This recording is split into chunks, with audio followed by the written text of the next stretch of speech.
Assalamualaikum warahmatullahi wabarakatuh. Kembali lagi dengan saya Muhammad Iqbal Fajri, host USK Podcast Truly Inspiring.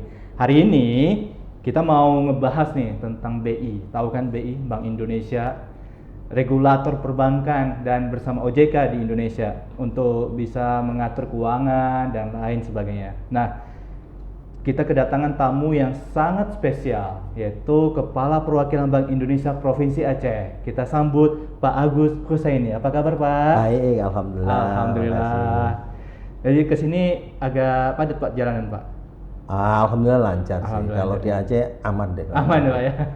Jadi tema hari ini, Pak, kita ngebahas tentang peran Bank Indonesia turut mendorong pertumbuhan ekonomi Aceh yang berkelanjutan. Ya. Ini tema yang kalau kita lihat harus kita jelaskan ya, Pak ya. Siap. Karena kan banyak yang salah kaprah nih, Pak.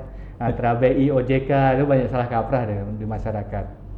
Nah, Bapak di sini udah berapa lama, Pak, di Banda Aceh ini, Pak? Kalau di Banda Aceh alhamdulillah baru 5 bulan ya. Baru 5 Udah, bulan. Ya, di Banda Aceh. Sebelumnya di mana, Pak? Sebelumnya di Jakarta. Oh, di Jakarta. Di BI Jakarta Di ya, BI Pak? Jakarta. Masya Ya. Allah. Jadi jauh main-main ke ujung Sumatera, Pak ya? Wih, Oh. mantep sih. Gimana, Pak? Asik, Pak, ujung Sumatera? Alhamdulillah Banda Aceh ini luar biasa, atau Provinsi Aceh ya. Iya. Kebetulan kami sudah keliling di sisi barat dan juga timur sebagian, belum semua. Alamnya luar biasa bagus. Bagus, Pak ya? Pantainya jernih, Masya terus Allah. warnanya hijau biru, wah keren banget lah. Dan juga yang paling ini tadi itu cuacanya bagus, udaranya bagus lah. Udaranya. Kalau dibanding Jakarta kan jauh ya. Oh iya, Nah, betul. jadi Kalau di Jakarta harus pakai masker kita. Nah, Pak, ya. nafasnya di sini tuh lebih Lebih enak segar, Pak, gitu. ya? Lebih segar. Pak, kan tadi Bapak bilang udah jalan-jalan di di Aceh tuh udah jalan-jalan lah, Pak Iya. ya. Nah, ini kita sedikit ngerucut nih, Pak ya. Siap. Kalau selama Bapak jalan-jalan di Aceh, gimana sih, Pak, kondisi ekonomi Aceh saat ini, Pak? Ya kalau lihat kondisi ekonomi di Aceh sebenarnya fine ya, artinya ekonomi tetap tumbuh. 5 bulan kemarin kami datang ke sini, kelihatan ekonomi tetap jalan dengan baik ya. Alhamdulillah pertumbuhan juga kalau kita lihat di data juga menunjukkan pertumbuhan yang cukup baik, walaupun memang mungkin perlu boosting ya, perlu dorongan supaya lebih kuat gitu ya. Perlu dorongan. Kalau potensi cukup besar di Aceh, banyak banget, mau dari pertanian, perikanan maupun pariwisata itu kan cukup besar ya. Yang mungkin perlu digali lah itu aja supaya perlu digali, Pak, ya. punya nilai tambah yang cukup besar gitu ya Nilai untuk tambah, rakyat Pak, ya. Aceh, betul ya. Jadi sebenarnya Aceh ini potensinya gede banget sebenarnya, Pak ya. Nah, dengan potensi gede Aceh, cuman mungkin bisa saya rangkum sedikit. Siap. Peningkatan ekonomi yang belum maksimal, Pak ya, belum optimal ya sebenarnya. Nah, di dunia ekonomi juga kan kita kenal dengan ekonomi inklusif, Pak ya, inklusif ya, dan berkelanjutan. Gimana sih, Pak, penerapannya di Aceh tuh? Apa sih tantangannya apa aja gitu, Pak, kalau dari sudut pandang Bank Indonesia? Iya, kalau kita melihat sebenarnya ekonomi Aceh sebenarnya sudah baik ya. Jadi kita bukan berarti ekonominya bermasalah, enggak ya. Ekonominya cukup baik. Cuman memang banyak potensi yang sebenarnya bisa dimanfaatkan agar ekonominya semakin lebih baik gitu ya. Kemudian tantangan pertama terkait masalah bagaimana mengoptimalkan apa yang kita miliki. Misalnya terkait sama hilirisasi gitu ya. Banyak sekali produk kita yang kemudian kita jual ya apa adanya gitu ya. Jadi panen kayak padi langsung dikirim ke Sumut misalnya gitu ya. Kemudian ada produk yang lain yang cuman sekali kerja terus langsung dikirim, tapi tidak nilai tambahnya mungkin bisa diproses di Aceh gitu ya. Dan ada beberapa memang kami melihat sih beberapa kebutuhan pokok gitu ya, itu yang memang masih didatangkan dari tempat lain, yang memang seharusnya bisa diproduksi di Aceh sendiri gitu ya, sehingga kita punya ketahanan khususnya untuk pangan gitu ya. Kemudian untuk infrastruktur sebenarnya kalau jalan, kami sudah pernah di Pontianak, sudah di Jawa juga, di Sulawesi. Rasanya kalau jalan Aceh sudah cukup bagus gitu ya, dibanding provinsi lain gitu ya. Tapi mungkin infrastruktur lain yang perlu ditambahkan gitu ya. Misalnya pelabuhan yang mungkin perlu juga ada tambahan di pelabuhan gitu ya, supaya fungsi pelabuhannya juga semakin baik gitu ya. Termasuk juga digitalisasi yang saya rasa mungkin perlu didorong gitu ya, supaya digitalisasi yang ada di Aceh ini bisa semakin baik ke depannya. Oke. Jadi kalau jalan udah mulus, Pak ya, bikin kita ngantuk ya, Pak. Jadi, Pak, sebenarnya kan tadi Bapak bilang ada hilirisasi, terus ketahanan pangan dan lain sebagainya, Pak. Di situ strategi BI sejauh ini untuk menghidupkan itu apa sih, Pak, yang sudah dilakukan? Gini, kalau terkait sama pertama hilirisasi ya, sebenarnya kita mencoba untuk membantu ya, karena sebenarnya memang ini perlu semua pihak yang terlibat di dalamnya, karena hilirisasi kan perlu upaya besar gitu ya. Contohnya kita lakukan misalnya di perikanan gitu ya. Kita lihat sering ketemu di UMKM maupun bisnis-bisnis di perikanan, itu ikan itu akan datang rame pada saat memang musim ikan gitu. Tapi ketika musim angin, orang nggak berlayar, itu kan ikannya jadi kurang. Makanya kemudian kita juga punya inisiatif untuk coba bersama pemerintah daerah tentu ya, dan itu kita diskusi sama pemerintah daerah gimana cara mengatasi ya supaya kebutuhan ikan di masyarakat juga tetap terpenuhi gitu, walaupun pada musim angin yang mungkin nelayan nggak bisa melaut gitu ya. Makanya perlu ada upaya hilirisasi, jadi ikannya diolah supaya misalnya di pengalengan, dibuat bumbu, di macam-macam kayak sarden gitu kan mungkin bisa lebih tahan lama, dan itu bisa kemudian juga seperti cabai gitu, cabai itu ada musimnya.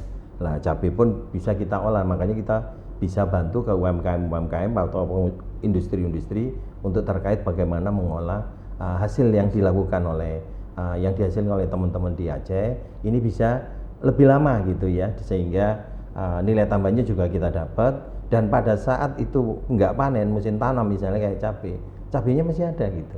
Nah, itu yang mungkin kita perlu dorong di sana ya.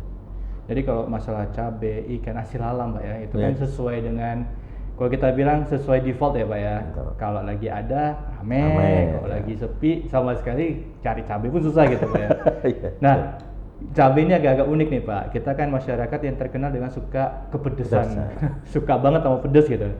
Dan juga cabai ini kalau langka dia bisa memicu inflasi juga kan, Pak gitu. Nah, kalau di Aceh itu, Pak, terlepas dari cabai atau dari manapun itu, kan kita bisa mengenal terjadi inflasi itu cukup sering ya, Pak ya. Nah, itu gimana sih, Pak? Bank BI itu ada strategi khusus untuk menjaga inflasi Aceh, dan juga bagaimana kaitannya dengan daya beli masyarakat? Ya, alhamdulillah. Kalau inflasi itu kan bisa kita lihat penyebabnya. Pertama dari sisi barangnya gitu ya.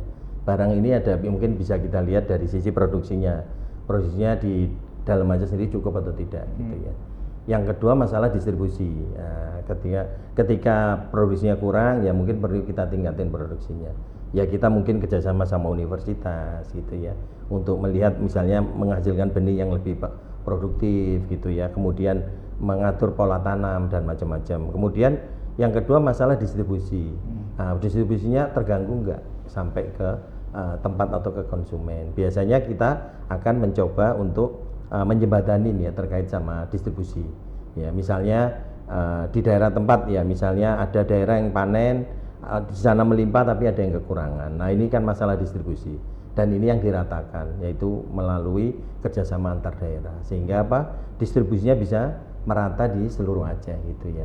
Jadi memang ada namanya cost push, yaitu ada dorongan untuk inflation yang dari permintaan. Tapi kayaknya ini nggak terlalu besar lah ya. Insya Allah permintaannya kan relatif stabil ya dari masyarakat ya. Nggak ada lonjakannya paling terjadi pada saat hari besar keagamaan nasional. Nah, dia AKBN ini biasanya kita lakukan upaya untuk menambah stok gitu ya, menambah stok melalui kerjasama baik semua pihak ya, baik kepada pengusahanya sendiri, kepada pemerintah, kemudian ke distributor. Biasanya kita lakukan sidak-sidak di pasar gitu untuk ngecek kesediaan pangannya. Kemudian kalau kurang kita harus batani dari mana, makanya ada kerjasama antar daerah sehingga kekurangannya bisa ditutup dari daerah lain. Yang penting distribusinya bisa sampai. Yang ketiga itu terkait itu tadi, permintaan yang kadang melebihi dari diperkirakan. Kadang ada buying panic ya Pak. Pembelian yang terlalu banyak ya dari masyarakat yang kadang melebihi karena panic buying, yaitu panic buying yang memang kadang muncul di masyarakat. Lah itu kita atasi dengan sosialisasi ya, atau iklan masyarakat, misalnya belanja bijak gitu ya, agar masyarakat kalau belanja ya seperlunya aja, nggak perlu nimbun lah gitu. Karena insya Allah barang itu ada, cuman memang mungkin belum sampai pada waktunya gitu. Makanya kita upayakan barang itu bisa sampai di tempatnya gitu ya, pada saat yang tepat gitu, pada saat masyarakat butuh barang ada. Alhamdulillah sampai sekarang selama kami di Aceh barang itu selalu tersedia, dan ini yang penting ya, bahwa barang itu harus tersedia. Kalau toh itu nggak cukup diproduksi di Aceh, kita harus berani mendatangkan dari tempat lain ya, supaya apa? Contohnya kalau di kita ada telur ya, telur kan memang produksinya dari luar ya, kita produksi tapi kayaknya sangat kecil gitu lah. Ini harus ada kerjasama dengan antar daerah. Lah ini upaya untuk menahan inflasi, salah satunya kita harus ngembangin bagaimana supaya telur itu diproduksi di Aceh sendiri gitu. Dan ini memang perlu, ya ini tantangan ya, bareng-bareng lah nanti semua pihak bisa terlibat supaya bareng-bareng untuk memenuhi kebutuhan di Aceh gitu ya. Tapi kalau dibandingin di Kalimantan, di Jakarta atau di Jawa Pak ya, sama di Aceh, panic buying di Aceh itu gimana Pak? Enggak sih, kalau ngelihat kami selama ini belum terlihat ada panic buying ya. Belum terlihat. Jadi waktu kemarin hari raya juga saya melihat pembeliannya juga normal saja, sehingga kebutuhannya masih bisa di covering ya dengan ketersediaan barang di pasar. Jadi insya Allah moga-moga ini tetap berlanjut sehingga nggak ada namanya panic buying, sehingga kita bisa kontrol lebih enak gitu ya. Ya ini terus kemudian masalah pasokan, alhamdulillah di 2025 ini kan cuaca baik, produk pertanian juga relatif lebih baik, aman. Mungkin yang ini masalah ikan, kalau nggak salah kemarin ikan mungkin kalau pas waktu lagi musim ikan itu kan melimpah, kadang sampai saya dengar ya ini sampai dibuang gitu kan. Nah ini kan sayang, makanya itu nanti kemarin kita juga sudah mencoba bagaimana mengatasi solusinya untuk hal ini, itu ya. Apakah kita nanti bikin yang tadi kaleng gitu ya, sediain storage-nya untuk nyimpan yang lebih banyak gitu ya. Dan ini lagi kita upayakan, lagi kita kaji kira-kira apa sih yang bisa kita berikan gitu ya, untuk membantu UMKM misalnya, untuk membantu penyediaan ikan supaya ikannya relatif stabil. Kemudian telur kami juga lagi melakukan kajian, kira-kira bisa nggak ini diproduksi di Aceh sendiri gitu ya, sehingga kita nggak tergantung banget sama tempat lain gitu ya. Karena kalau masalah telur ini kan Pak, masalah klasik Pak ya. Dari zaman dulu juga selalu bermasalah telur itu. Tapi kalau ikan ya memang begitu Pak, kalau ikan Pak. Jadi kalau kelebihan ada surplus, ikannya itu kembali ke laut Pak, bukan kembali ke masyarakat. Itu masalahnya Pak.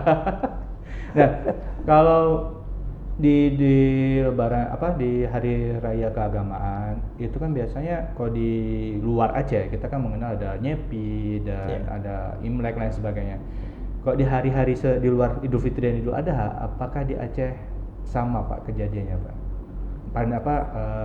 Daya belinya kan kalau di Idul Fitri Idul Adha kita tahu Pak ya, masyarakat Aceh itu membludak ke pasar. Kalau di luar hari itu bagaimana Pak? Ya, sebenarnya karakternya hampir sama ya dengan daerah lain. Lagi menjelang hari raya khususnya Idul Fitri yang kemarin, biasanya akan terjadi peningkatan kebutuhan masyarakat karena memang masyarakat semua pada masak gitu ya. Dia ingin memberikan makanan yang terbaik gitu ya. Yaitu ya normal lah ya, di mana-mana juga seperti itu. Dan alhamdulillah kemarin pemerintah ya, khususnya pemerintahan daerah baik di provinsi, kabupaten, kota mampu menyediakan stoknya. Alhamdulillah, sehingga apa yang dibutuhkan masyarakat tersedia. Bahkan kemarin kita ada operasi pasar ya, untuk penjualan daging murah waktu megang ya. Di saat megang kemudian kita koordinasi sama pemerintahan kabupaten kota sama provinsi untuk ngadain operasi pasar untuk jual daging yang seperti itu. Kemudian cabai juga kita mencoba untuk menanya kira-kira stoknya ada enggak, dan kita kan pemerintah juga punya bantuan untuk transportasi sehingga akan memudahkan mendatangkan barang seandainya perlu dari luar. Tapi kemarin waktu pelaksanaan sepertinya stok yang tersedia masih mencukupi alhamdulillah. Dan juga Bulog juga melakukan operasi pasar dengan menjual berasnya yang sesuai itu ya, sehingga harga relatif agak stabil ya, walaupun tidak bisa dipungkirin ketika HKBN itu pasti ada terjadi inflasi karena kan memang orang membelanjakan 2 kali lipat, kan dapat THR. Betul. Nah ya dapat THR dibelanjakan lagi. Sehingga memang belanjanya 2 kali lipat di waktu yang sama gitu ya, sehingga memang ada dorongan peningkatan itu ya. Mostly alhamdulillah sampai sekarang masih terkontrol baik ya. Dan waktu hari raya kemarin Idul Fitri juga relatif baik, ada peningkatan tapi masih dalam rentang target inflasi kita yang 2,5 plus minus 1. Oh, berarti rentang inflasi Aceh itu 2 sampai 3. 2,5 plus minus 1, jadi Plus minus 1 ya? Iya, 1,5 sampai 3. Sampai 3 Pak ya. Tapi targetnya ada di tengah. Oh, targetnya. Iya. Tapi memang yang HKBN kemarin Pak, Idul Fitri, Idul Adha, saya dari sebagai masyarakat nih Pak, pandangan dari masyarakat Iya. ya, takjub karena di megang itu harganya sedikit bukan sedikit normal malah, harga dagingnya itu normal malah. Iya. Biasanya kan naik Iya, nih naik, Pak. betul. Begitu beli, wah bisa saving banyak deh. Alhamdulillah. Alhamdulillah ya, karena ini kan jarang-jarang terjadi Pak. Iya. Jarang terjadi, karena apalagi daging, cabai atau apa rempah-rempah lainnya kan kalau udah dekat-dekat hari besar agama itu luar biasa naiknya Pak ya. Termasuk beras Pak ya biasanya. Nah, mungkin itu untuk sesi pertama Pak. Jadi Siap. kita mungkin bisa rehat dulu. Jadi kita bisa rehat dulu, kita bisa ngobrol-ngobrol santai. Siap, Bapak siap. kalau mau minum silakan. Oh, Kita sediakan minumnya juga Pak. Ya. Jadi kalau misalnya Bapak mungkin mau mengucapkan mau menyampaikan Aceh itu lebih baik, nanti kita masuk ke sesi kedua Pak. Siap, Oke. siap. Ya. Udah pernah ke Sabang Pak? Ya. Sudah beberapa Enak, kali Pak, lah. Pak. Oh, bagus sih. Pokoknya Aceh alamnya bagus. Alamnya bagus, Pak, ya. Tinggal fasilitasnya yang perlu ditambahin. Fasilitasnya Pak ya. Itu yang sulit Pak. Ya nggak apa pelan-pelan lah. Kita kan tinggal fasilitas ya. Mungkin kalau kita dibanding sama Bali ya, dari sisi alam nggak kalah lah ya. Bahkan malah cenderung saya melihat Aceh ini lebih baik dibanding Bali. Karena Bali kan udah crowded, Pak, ya. crowded, terus pantainya juga udah nggak kelihatan bagus lah. Kalau di sana kan pantainya keruh gitu kan. Iya, udah Kalau overtourism. betul, kalau yang di Aceh kan luar biasa masih ini. Cuman memang fasilitas ya seperti mungkin penginapan, Iya. kafe yang ini untuk makan, itu yang mungkin perlu ditingkatkan nih ya. Termasuk juga yang karena Aceh ini di ujung barat gitu ya, masalah transportasi juga jadi ini untuk pariwisata ya. Karena orang selalu membandingkan nih, saya mau pariwisata ke Aceh atau ke Singapura. Kalau dari Jawa itu murah ke Singapura daripada ke Aceh. Betul. Nah, ini yang gimana, ini yang mungkin lagi kita cari gimana cara membreakthrough-nya ya ini. Karena biaya pariwisata ke Aceh tentu lebih mahal dibanding ke tempat yang lain yang padahal itu lebih terkenal dari Aceh. Iya. Kayak Singapura pasti orang kalau disuruh milih, kamu mau ke Aceh atau Singapura? Pasti milih Singapura lah. Karena memang lebih terkenal Singapura. Nah, mungkin keunikan Aceh itu yang mungkin perlu dipromot ke luar gitu ya, supaya orang ada sesuatu kalau ingin itu ya mesti ke Aceh gitu. Karena kalau kita hitung-hitungan Pak ya, kalau misalnya kita pergi ke Singapura memang dekat Pak, cuman Iya. kan begitu di Singapura ya kita mengeluarkan lebih. Ya betul. Kalau di Aceh memang mahal di tiket, Iya. tapi begitu di Aceh Lebih mungkin murah. 7.000 juga dia dapat kopi Pak ya. Itu masalahnya. Itu yang tidak terjual kayak Pak ya. Betul. Itu yang mungkin perlu sosialisasi ke masyarakat. Ya moga-moga nanti ke depan bisa lebih dipromot ya. Iya. Untuk keelokan atau kecantikan alamnya Aceh juga bisa lebih digaungkan satu ya. Terus untuk kenyamanan di sini juga udah oke. Terus enak di sini itu yang mungkin perlu. Cuman memang perlu fasilitasi ya. Perlu fasilitas ya. Fasilitasnya memang masih, kalau di tempat wisata kayaknya masih kurang, itu aja sih. Jadi Pak, di Aceh itu kan potensi wisatanya ada, potensi sumber daya alamnya kita nggak usah bilang Pak ya, luar biasa. SDM-nya mencukupi Pak ya. Nah, ini kan saya pengen tahu nih Pak, dari sisi masyarakat, kita kan biasanya cuma kenal Bank Indonesia itu gedungnya megah, gedungnya bagus gitu. Apalagi yang di daerah mana? Daerah apa nih? Daerah yang Bank Indonesia dekat Polresta itu kan gedung Belanda. Gedung Belanda, iya. Itu kan salah satu gedung yang awet kalau kita bilang Pak ya. Tapi kami pengen tahu nih Pak, action plan Bank Indonesia, strategi Bank Indonesia untuk mendorong ekonomi Aceh Pak. Apa sih potensi yang mau dikembangkan sejauh ini Pak? Ya gini, sebenarnya ada banyak hal yang dilakukan oleh Bank Indonesia ya, khususnya dalam pengembangan ekonomi. Yang pertama tadi ya, kita lihat bahwa kita kan investasinya masih jarang. Makanya BI Aceh, khususnya Provinsi Aceh punya RIRU. Nama apa? Sorry? RIRU. RIRU. Regional Investment Relation Unit. Regional Investment Relation Unit yang ini kita memang dibentuk untuk membantu di daerah ya, kabupaten, kota atau provinsi yang ingin mendatangkan investor. Kita biasanya ada pelatihan bagaimana bikin studi kelayakan.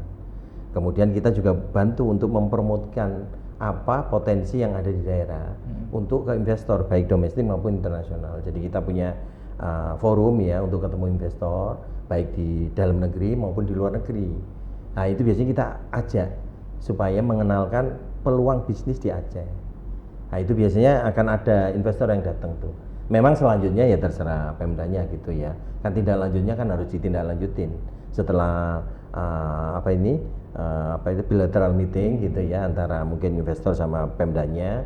Itu kemudian akan ada kecocokan nggak? Kalau ada kecocokan kan mereka akan hadir ke sini untuk melihat, untuk mengecek apakah ini layak atau tidak untuk melakukan investasi. Nah ini kita lakukan dan terus kita lakukan.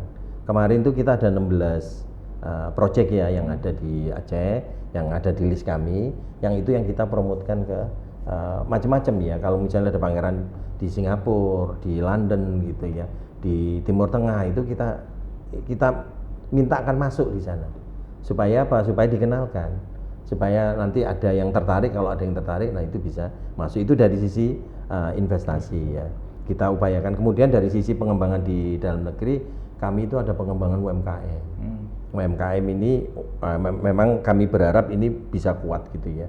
Kami ada pelatihannya, kemudian pemberian sapras gitu ya. UMKM itu bisa bisnis, bisa petani, bisa nelayan, macam-macam lah ya.